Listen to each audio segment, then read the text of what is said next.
If you're selling products online, there are certain things you must track. We track these things so that we can understand how well our business is doing. If we don't track these things, we don't have a finger on the pulse. We don't know how our business is performing. But if you look at just one of the 11 things on its own, like just total sales or just conversion rate, it doesn't paint the whole picture. Over the years, I've made millions of dollars selling products on Amazon and Shopify. All of us that sell products track the same stuff. Today, I'm going to share with you what those 11 metrics are so that you can track the same KPIs that I track. A lot of you have seen this KPI tracking sheet. It's available for you in a link in the description. Please grab it. It's completely free. Use it as a baseline to start tracking your own KPIs. And I know some of this might not make sense, but don't worry. I'm about to explain all of it. I believe that what gets measured gets managed. But how do we measure things?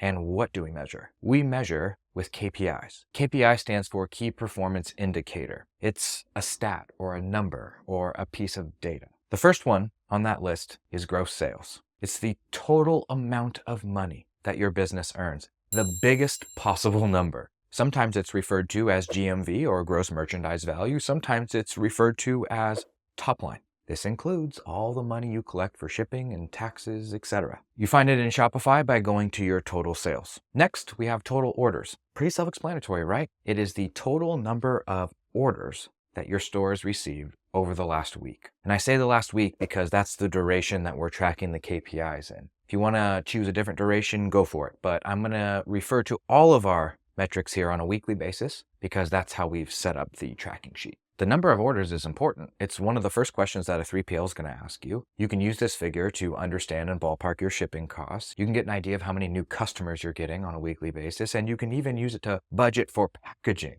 Total orders is not everything, but it does play a factor. The next metric is your top selling SKU. SKU stands for stock keeping unit. Let's say one of your items in your store had a spike and just started selling a lot of units. We can look back in time at what we've posted on social media, the ads we were running, or the emails that were sent, and we can get an idea of why we got more sales. A lot of people don't track this one, but I think it's important, especially as product sellers. We have multiple products, and oftentimes we lose sight of the ones that are making us the most money. I've done that before. So by tracking your top selling SKU, it helps you understand what your customers are buying the most of. It helps you predict your inventory needs, and it also tells you where to put your focus. Don't focus on the stuff that's not selling. Focus on the stuff that's selling really well. That's why this is here. The next metric is your average order value. It sounds self-explanatory because it is. It's the average amount that a customer spends when they make an order from your store. Average order value is the number that we use to calculate a lot of different things, especially your profitability. We'll touch on that later, but for now, average order value can be found in Shopify. There's a specific report, or you can take the total amount of money that you've made and divide it by the number of orders. That will tell you your average order value. Conversion rate. I look at this one a lot. Conversion rate is the percentage of website visitors that make a purchase. You take the total number of converted sessions and you divide it by your total sessions. Now remember, this is only one piece of the puzzle, but it's important. For example, in the craft industry, the industry average conversion rate is 4 to 5%.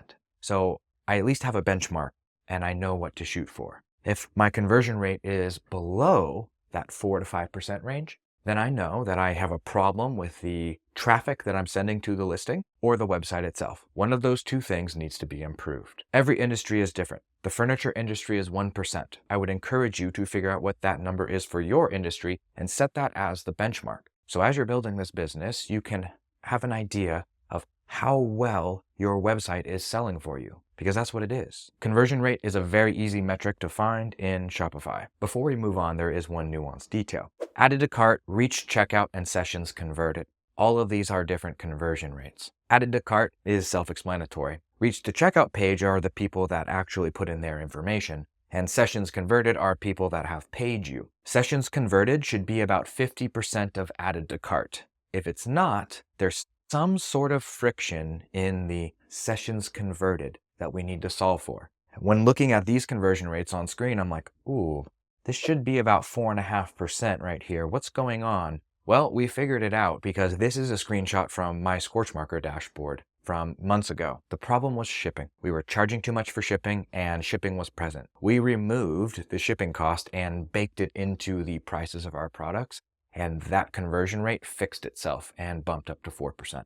It's the little things like that that really make a big difference. That's why we track this stuff. Total ad spend. It's the total amount of money that you've spent on ads, whether it's Google, Facebook, and TikTok, or influencers and creator campaigns. Record all the money that you've spent, and I'll show you why it's important here in a few minutes. Now, I have a note here. It's not to exceed 25% of your top line. This isn't a video about budgeting. We'll talk about that another time. We set aside 25% of all the money that we make for ads. 25%, whether it's on Amazon or Facebook or even with creators. We know that we need to get attention for our product. We need to get attention from the right customer. So we spend a bunch of money to get it. However, this is not a requirement. You don't have to spend that much on ads. This is simply the budget that we've laid out for a growth mode. Don't feel obligated to spend more money. Just know that there is a cap on how much money you want to spend. And it does depend on your margin, so major grain of salt here when you see that note. You can find your total ad spend by totaling up the week's worth of spend across all of the advertising channels that you have.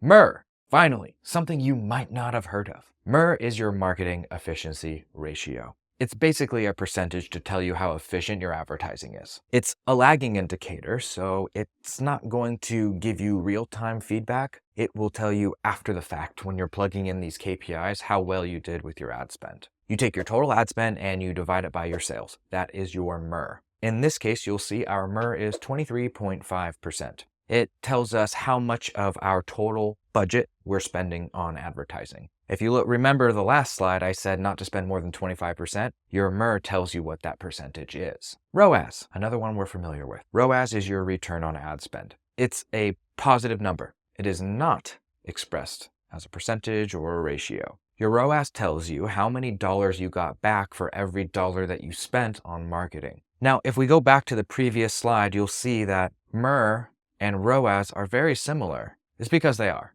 But I like to look at ROAS as the decimal. So when we take our total sales, we divide it by our total spend, and that gives us a ratio. So I know that we're getting a 4.3 return on ad spend for the money we spend on advertising. That means for every dollar I put in, I get $4.3 back. Now, if I look at this, the MER, which is another way to express these numbers, tells me what percentage of my total sales I'm spending on advertising. I'm below 25%, great. My ROAS is above 2, great. This is a healthy business that I would consider spending more money with, just based on these numbers. Let's talk about CPA, something that you will talk about for the rest of your career. It's your cost to acquire a customer, or your cost per acquisition. How much does it cost you to get one converted customer? How much does it cost to get a sale? You take your total ad spend divided by your number of orders, and that gives you your CPA, or cost per acquisition. Hugely powerful metric. Cost per acquisition is also known as your CAC, or customer acquisition cost.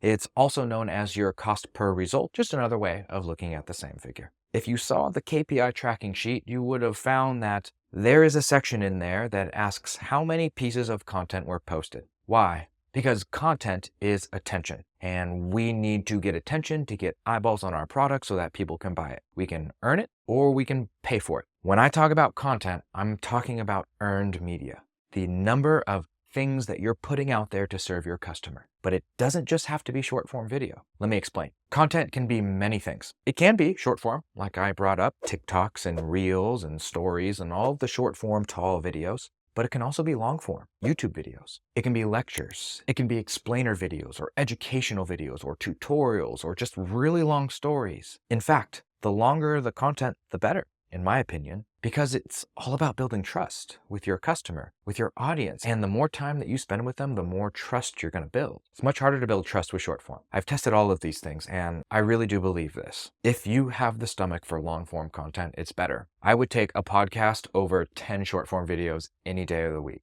And that's because those podcasts, those people are listening to you. They care what you have to say. And that is deep trust building. Now, if you're not comfortable with video, we also have the written word. We have just audio stuff. You could do a non-video podcast, but as you start taking away elements of the content and diluting it down, you are leaving some on the table.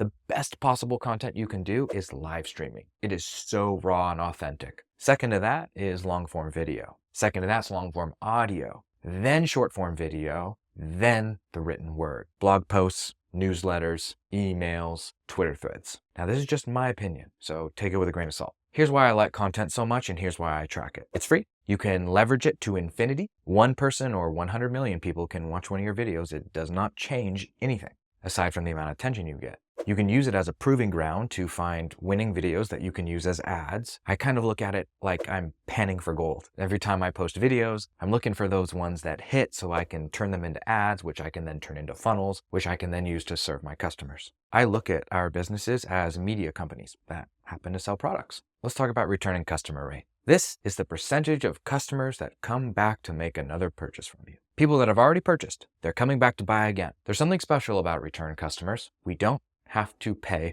to get them. Remember that customer acquisition cost metric we looked at a few minutes ago? That is non-existent with returning customers. They already know about you. They don't need to be marketed to, not nearly as much. They definitely need to be nurtured, but we don't have near the same amount of expense to get a returning customer. In fact, getting your customers to come back and buy more and be more valuable to you is one of the 3 ways to increase your sales. So how do we use the KPI sheet? Let's talk about it. I fill it out every single Monday. I pull up Shopify, I pull up Facebook, I pull up Google and TikTok and Amazon, and I set the reporting window from Sunday to Sunday. So that way I have a full 7 days of data. I then use that data to fill out the KPI tracking sheet. As I punch in the numbers, I get a feeling of understanding of where the business is at. I'm able to look at last week's. I'm able to understand how many orders versus the sales versus the marketing spend. I just spent a few minutes getting used to my business. It's boring. It's not sexy. It's not talked about,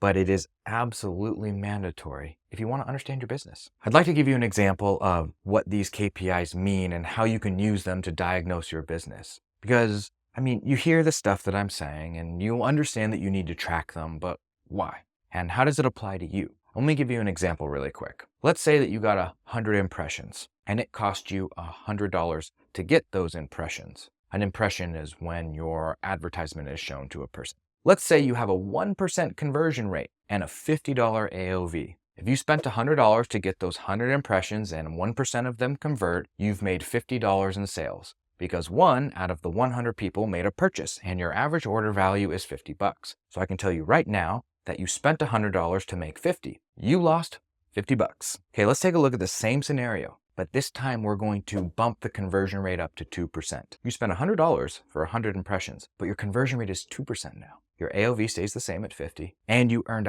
$100 in sales. Guess what? You broke even. Interesting. All that changed was the conversion rate. Let's look at another one. You pay $100 for 100 impressions, but your conversion rate goes from 2 to 4%. It doubles. Average order value is the same at 50. You've made $200 in sales. You made $100. The profitability of your funnel went from losing $50 to making $100. Same amount of spend. Okay, here's another one for you. We spent $100 on 100 impressions and the conversion rate drops down to 2%. But our average order value doubles from $50 to $100. That means the average amount that people are spending when they buy from you is $100 instead of $50. You've got $200 in sales. Guess what? You made $100. I really want you to get familiar with these levers. I want you to pull them. I want you to document. I want you to understand how it all fits together. I can look at your KPI tracking sheet and I can immediately understand some basics about your business, mainly in regards to the efficiency and whether or not you're making money. It's incredibly powerful. I really want you to discover your winning formula. We don't know what that is yet, and your business is so unique that I can't tell you what it is now. I guarantee you if we spend enough time together, we'd be able to figure it out. With the KPI tracking sheet and the stuff that I teach you, I really do believe that you'll have everything that you need to get to multiple 7 figures. Now remember, what gets measured gets managed. So let's get to managing the most important metrics for your business. Download the KPI tracking sheet, fill it out every Monday, and if you have any questions, please reach out to me inside our community so I can make sure you're taken care of.